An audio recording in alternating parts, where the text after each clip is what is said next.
Guys ल है त मैले आज अब यो पहिलोचोटि गोप्रो हिरो 13 ब्ल्याक चाहिँ ओपन गरेँ होइन। आएर बसेर टक्क ओपन गर्दैछु। यहाँ हेर्दाखेरि चाहिँ अब यसरी देखिन्छ। ट्याक्क यहाँ हाम्रो सबै खोलेर राखेको छु। अनि अब आजदेखि चाहिँ अब यही गोप्रो चलाएर अब गर्छु। यो चाहिँ मेरो भनौँ न खोल्दाखेरिको मोमेन्ट एउटा क्याप्चर गरेँ मैले होइन। खुसी लागिरहेछ। अब हेरौँ के कतिसम्म गर्न सकिन्छ त्यो भन्ने कुरो छँदैछ। तर त्यही हो, बस्दै थिएँ यसो सोचेँ अब पुरै पर्फेक्ट भएर चाहिँ सिक्नु पऱ्यो नि त यो चिजलाई होइन। राम्रोसँग एकचोटि चलाइदिउँ न त कस्तो हुँदो रहेछ भन्ने के। अब स्कटल्यान्ड जाँदैछु होइन। अनि त्यही भएर अब त्यतिको चाहिँ अब एउटा आफूसँग डिभाइस भएन भनेदेखि चाहिँ अनि गएको अर्थ रहँदैन नि त। राम्रोसँग क्याप्चर गर्छु अनि I give my 100%। Let's see. ल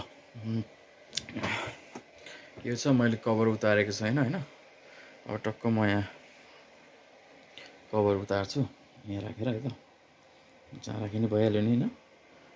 कभर उतारेँ, एउटा कभर उत्रयो, दुईवटा कभर उत्रयो। हिरो यो हो नि त होइन। त्यसै खुसी भइरहेको छु होइन। तै पनि ठिकै हो, कहिलेकाहीँ आफूले पैसा कमाएर किन्दाखेरि पनि धेरै मजा आउँदो रहेछ क्या। कहिले किन्ने जस्तो लाग्थ्यो मलाई, किनिदिएँ नि त्यो साग होइन। अब यसरी बोकेर कहिलेकाहीँ हिँड्नुपर्छ टाइम भएको बेलामा चाहिँ। सक्दो टाइम भएको बेलामा चाहिँ म बोकेर हिँड्ने कोसिस गर्नेछु र यसबाट राम्रो राम्रो जर्नीहरू चाहिँ क्याप्चर गरेर चाहिँ मेरो जर्नी पेज सागराज वेमा हाल्ने गर्छु। त्यसपछि अब हेरौँ लेट्स सी केमा हाल्न सकिन्छ होइन। एउटा सर्ट बनाएर सर्ट फर्ममा चाहिँ यसो सबै प्लेटफर्महरूमा चाहिँ हल्का इङ्गेजमेन्टहरू दिनैपर्छ जस्तो लाग्छ। त्यही हो, जस्ट फर फन। फेरि मलाई त्यस्तो कुनै चाहिँ यो पुरै फेमको पछाडि दौडे होइन कि। मलाई एउटा चाहिँ आफ्नो आर्टले चाहिँ एप्रिसिएसन पायो भनेदेखि राम्रो लाग्छ जस्तो लाग्छ। अब म फेरि त्यो त्यस्तो खालको भिडियो बनाएर हाल्ने होइन, जस्ट फर द मेरो आफ्नै चाहिँ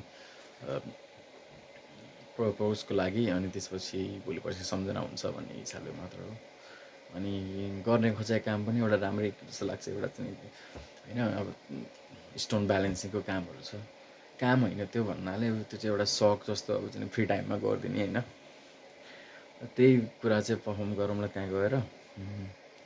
अब युरोपियन ल्यान्ड आर्ट फेस्टिभल हुँदैछ 14 to 19 जुलाई 2026 मा। ल यति भन्दै अहिलेलाई छुट्टोमा टुङ्गौँ। यसलाई पछि अब एडिट गरेर अलि राम्रोसँग बनाउँला। अबदेखि चाहिँ मेरो यही गोप्रोबाट आउँछ है त।